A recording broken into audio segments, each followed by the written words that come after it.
Queridos irmãos e irmãs, sejam bem-vindos, bem-vindas a esta meditação. Hoje é dia 2 de fevereiro de 2026. A igreja celebra a festa da apresentação do menino Jesus no templo.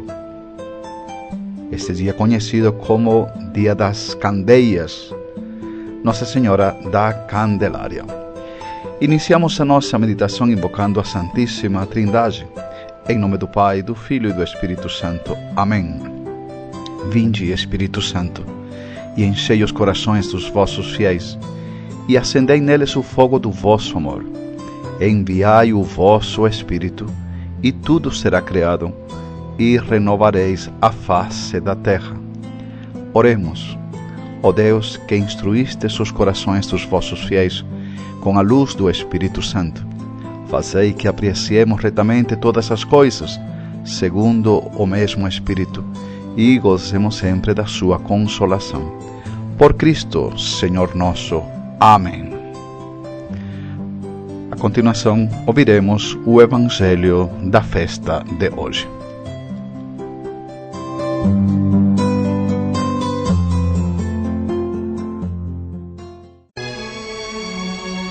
Oito dias depois do nascimento, quando se devia circuncidar o menino, conforme a lei de Moisés, deram-lhe o nome de Jesus, como o anjo o havia chamado, antes que fosse concebido. Quando chegou o tempo em que a mãe devia purificar-se, de acordo com a lei de Moisés, levaram Jesus a Jerusalém para apresentá-lo ao Senhor, como está escrito na lei do Senhor. Todo primogênito de sexo masculino será consagrado ao Senhor. Foram também para oferecer em sacrifício um par de rolas ou 2 pombinhos, conforme ordena a lei do Senhor. Nesse tempo, vivia em Jerusalém um homem chamado Simeão. Era um homem justo, religioso, que esperava a libertação de Israel. O Espírito Santo estava com ele. Ele tinha divinamente revelado que não morreria sem antes ter visto o Messias, a quem o Senhor haveria de enviar. Guiado pelo Espírito Santo, Simeão foi ao templo. E quando os pais de Jesus entravam para cumprir o que está prescrito na lei, Simeão tomou o menino em seus braços e louvou a Deus, dizendo: Agora, soberano Senhor, tua promessa está cumprida. Já podes deixar teu servo partir em paz. Meus olhos viram tua salvação, que começaste a realizar à vista de todos os povos, como luz para iluminar as nações e glória de teu povo, Israel. O pai e a mãe de Jesus estavam admirados do que Simeão dizia a respeito do menino. Simeão os abençoou e disse a Maria: Olha, este menino deverá causar a queda e a elevação de muitos em Israel. Será um sinal de contradição, que mostrará as intenções de muitos corações. Quanto a ti, uma espada te atravessará a alma. Havia também uma profetisa de idade muito avançada, chamada Ana. Era filha de Fanuel, da tribo de Aser. Tinha se casado muito jovem e vivido com seu marido 7 anos.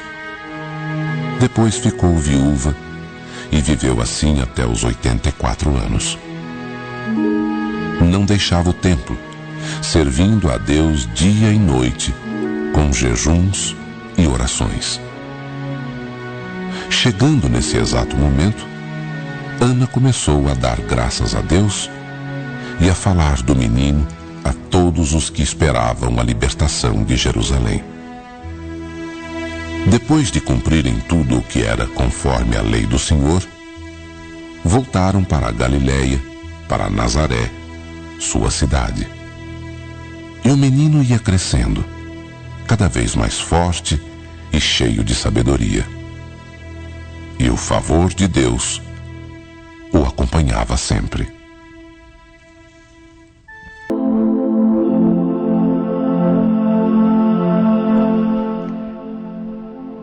Meus queridos irmãos e irmãs, a festa que celebramos hoje, a festa da apresentação, é uma festa de chegada, é uma festa de encontro, a chegada do Senhor desejado, núcleo da vida religiosa do povo, e o bem-vindo concebido a Ele pelos representantes dignos do povo eleito. Quem são esses representantes dignos que dão as boas-vindas ao Senhor? Simeão e Ana. Por sua idade avançada, esses dois personagens simbolizam os séculos de espera e de anseio fervente dos homens e mulheres devotos e devotas da antiga aliança, ou seja, do Antigo Testamento. Pode-se dizer que estes dois personagens simbolizam a esperança e o anseio de toda a humanidade. Ao festejar e reviver este mistério na fé, toda a Igreja dá novamente as boas-vindas para Jesus Cristo. Este é o verdadeiro sentido desta festa. É a festa do encontro de Cristo e a sua Igreja. Isto vale para qualquer celebração litúrgica, mas especialmente para esta festa. A liturgia nos convida a dar as boas-vindas a Cristo e a sua Mãe Santíssima, como fizeram Simeão e Ana. Ao celebrar esta festa, a Igreja professa publicamente a fé na luz do mundo, luz de revelação para toda a humanidade. A festa da apresentação é uma festa de Cristo por excelência. É um mistério de salvação. O nome apresentação tem conteúdo rico. Fala de oferecimento do sacrifício, recorda a autooblação inicial de Cristo, palavra encarnada, quando entrou no mundo. Eis-me aqui, que venho para fazer a tua vontade. Aponta para a vida de sacrifício e para a perfeição final desta autooblação na colina do Calvário.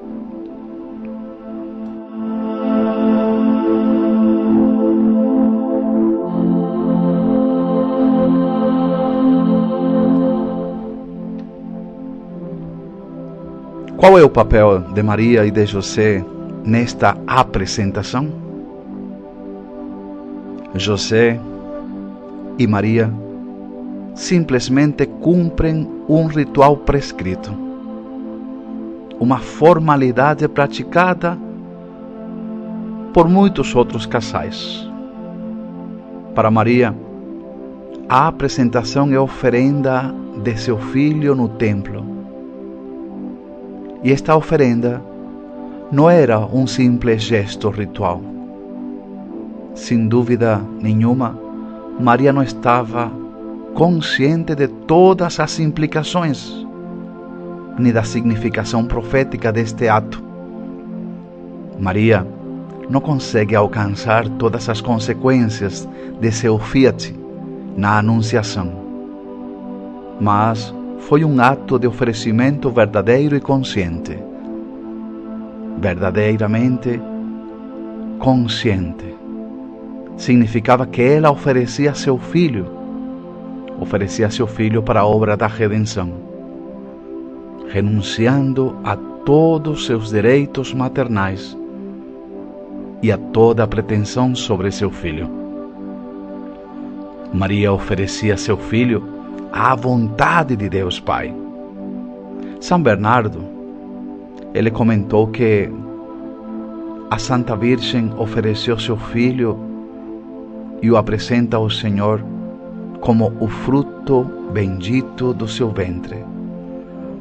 E ela o oferece para a reconciliação de todos os homens. Que pensamento lindo de São Bernardo. Existe uma conexão entre esse oferecimento e o que acontecerá no Gólgota, quando se executam as implicações do ato inicial da obediência de Maria. Faça-se em mim segundo a tua palavra. Na apresentação, Maria põe o seu filho nos braços do ancião Simeão. Esse gesto é simbólico. Ao atuar dessa maneira, Maria ofereceu seu filho não somente para Deus Pai, mas também para o mundo, representado naquela ocasião por aquele ancião. Dessa maneira, Maria desempenha um papel de mãe da humanidade e nos é recordado que o dom da vida vem através de Maria. A festa deste dia nos permite, queridos irmãos e irmãs, não apenas revivermos um acontecimento passado, mas também nos projeta para o futuro. Esta festa prefigura nosso encontro final com Deus, na sua segunda vinda, na parousia. Na procissão, representa a peregrinação da própria vida. O povo peregrino de Deus caminha penosamente através deste mundo, no tempo, guiado pela luz de Cristo e sustentado pela esperança de encontrar, finalmente, o Senhor da Glória em seu reino eterno.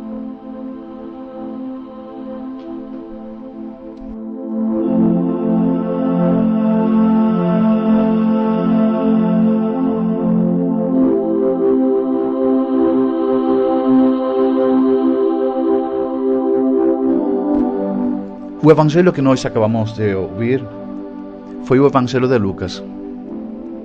E para Lucas, Jerusalém é importante, porque Jerusalém é o centro de tudo. Por isso, todos os acontecimentos importantes da vida de Jesus acontecem onde? Acontecem em Jerusalém. Jerusalém é mencionado no início e no fim do relato. A apresentação do Senhor acontece em Jerusalém, e em Jerusalém acontecerão sua morte e sua ressurreição. De Jerusalém ele subirá ao céu, e de Jerusalém partirá a missão cristã para o resto do mundo. Lucas, neste relato que nós ouvimos, quer sublinhar a importância da imposição do nome de Jesus, que se afirma na frase principal: foi-lhe dado o nome de Jesus. O nome Jesus foi escolhido pelo próprio Deus. Para um judeu, ou para os judeus, o nome expressava a identidade e o destino pessoal de cada ser. Ou seja, pelo nome você descobria o que aconteceria em tua missão ao longo da vida. E enquanto uma pessoa é eleita para uma nova missão, recebe um novo nome, em função da etapa da vida que começa.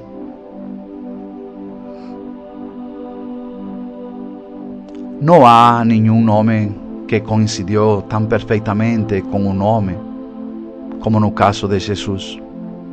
Jesus significa Salvador. Jesus significa Salvador. Desde o primeiro instante da sua existência até a morte de cruz, ele foi o que significou seu nome. Ele foi um Salvador. Por isso, o nome de Jesus como Senhor e Salvador é invocado ao longo da história do cristianismo por milhões de homens e mulheres de todas as raças e culturas. O nome de Jesus é invocado porque é o nome que engloba tudo. E este nome está acima de todo nome, de todo principado, de todo poder, de toda dominação, de toda potência. Por mais poderoso que seja um político, por mais poderoso que seja um atleta, um dia a morte vencerá. Por mais rico que seja alguém, um dia a morte levará a melhor. Ao contrário, Jesus venceu a morte, porque Ele ressuscitou. Por isso, São Paulo diz: se confessas com tua boca que Jesus é o Senhor, se crês em teu coração que Deus o ressuscitou dos mortos, tu serás salvo. Jesus, que significa Salvador. Jesus é o Senhor, porque vive uma vida sobre a qual a morte, meu irmão, não tem poder algum. Jesus detém a chave do segredo da vida e ilumina o mistério da vida. A soberania do Senhor Jesus sobre cada um de nós é uma força imensa. Ele nos dá uma força imensa para combater o mal que está dentro de nós, o mal que está ao nosso redor. Jesus é o Senhor que exprime uma fé libertadora, que tira das nossas vidas toda angústia exagerada. Jesus é o Senhor.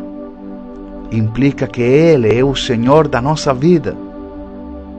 E além da nossa vida, exprime uma entrega, sabem? Uma entrega total de abandono nas mãos do Senhor. Implica construir a vida sobre Ele e não sobre os fundamentos fracos e frágeis da humanidade.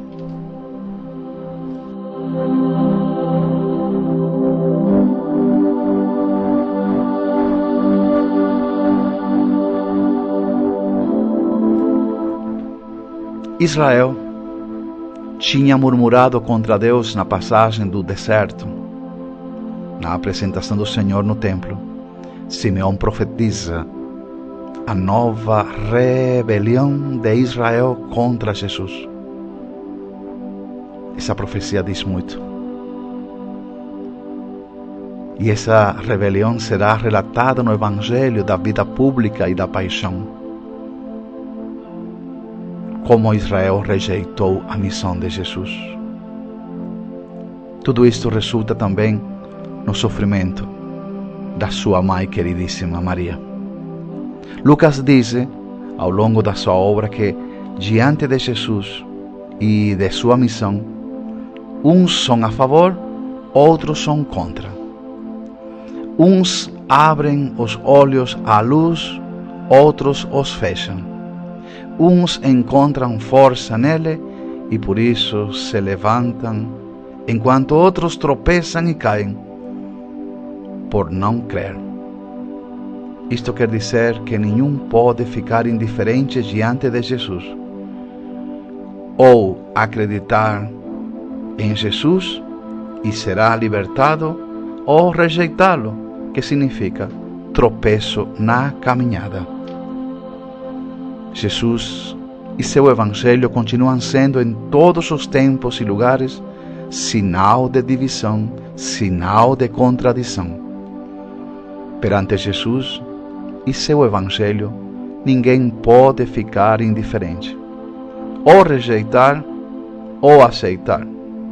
Tem suas consequências, a favor ou contra. A humanidade é oferecida a todos, mas não é dada automaticamente, nem pode ser recebida passivamente. Ela tem que ser concebida, ela tem que ser recebida conscientemente, como um compromisso a ser assumido na vida toda. O Evangelho de Jesus, quando for proclamado e vivido verdadeiramente, sempre incomoda incomoda, sabem?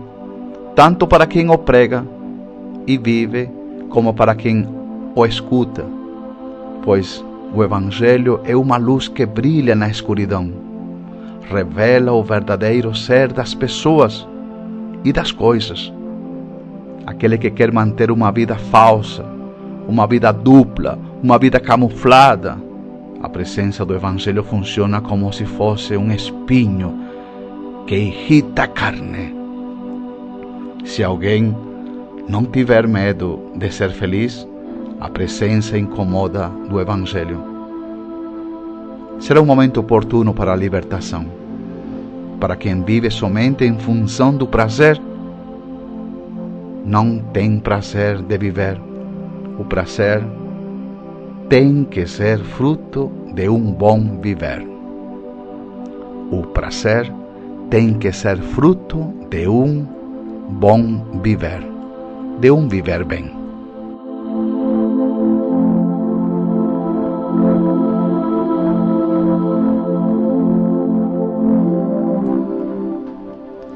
Na parte central do relato, encontramos o ancião Simeão. Ele é apresentado como um homem justo e piedoso. Isto quer dizer, um homem fiel aos mandamentos de Deus.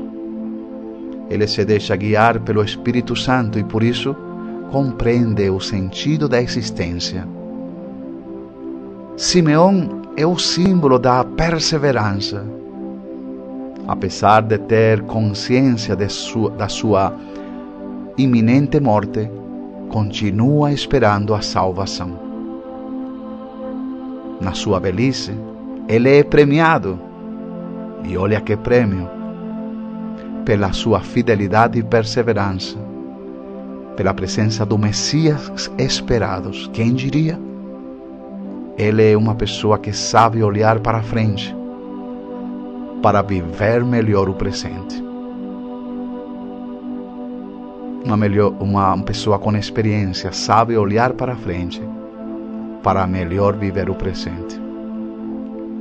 A partir de Deus e com Deus, nada é perdido no mundo, meus irmãos. Simeão é a testemunha e prova disso. Simeão nos ensina a conversarmos com Deus permanentemente e a olharmos para frente.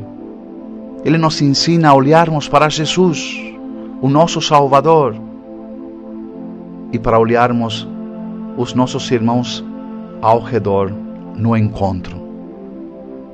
No encontro com Jesus, como aconteceu com Simeão, são realizadas nossas esperanças e também nossas esperas. Encontros, alegria, paz. Nossos olhos são iluminados para ver as pessoas e as coisas no seu justo valor, como também a nossa própria vida. Sim, a nossa própria vida.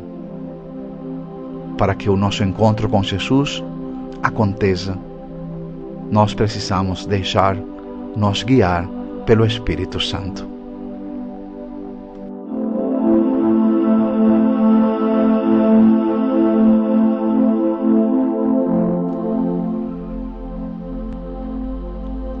No relato deste Evangelho, Maria é descrita como uma personagem que não profetiza nada, ou seja, Maria não fala nada.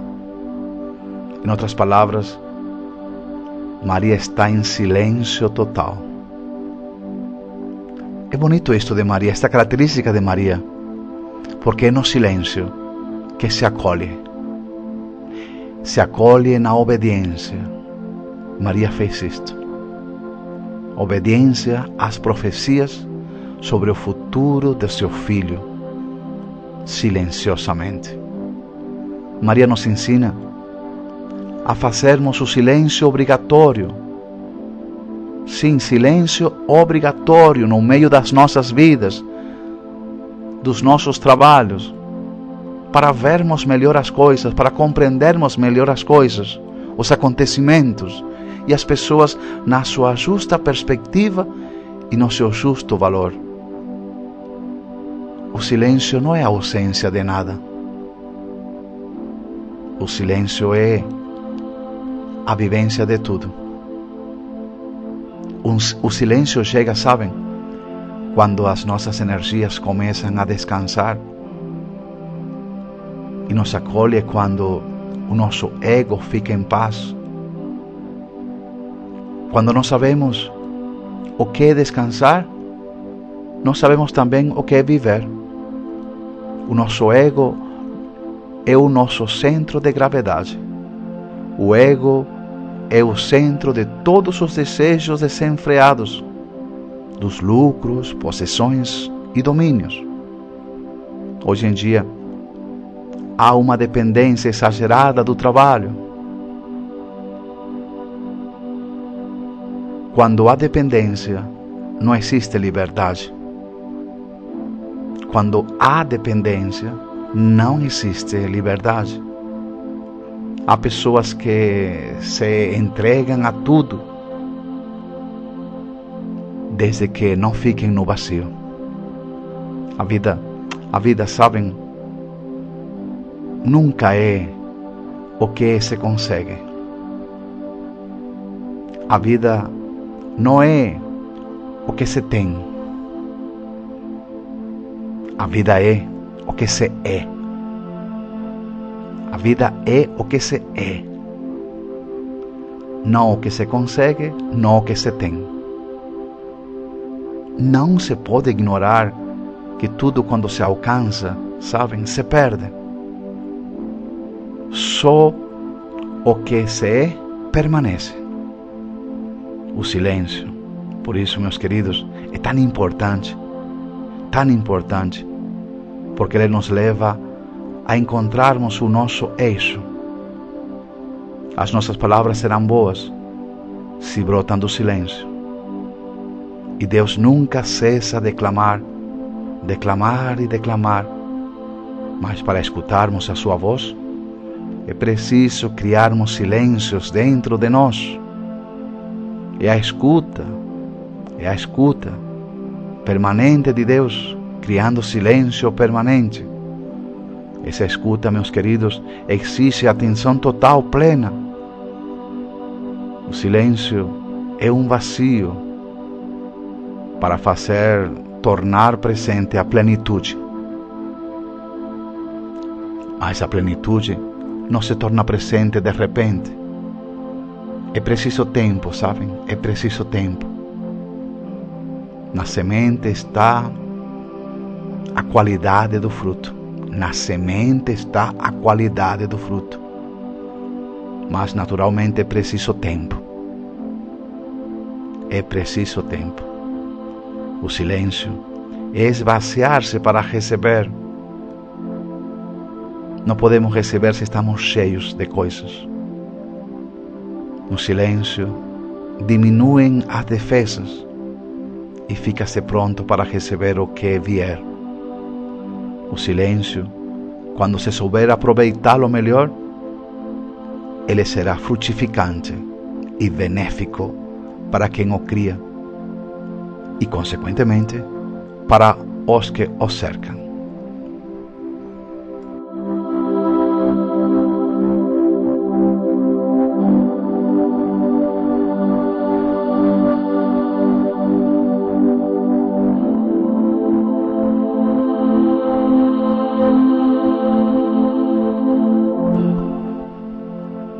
E assim, meus queridos irmãos, chegamos no final desta meditação neste dia 2 de fevereiro de 2026, festa da apresentação do Senhor.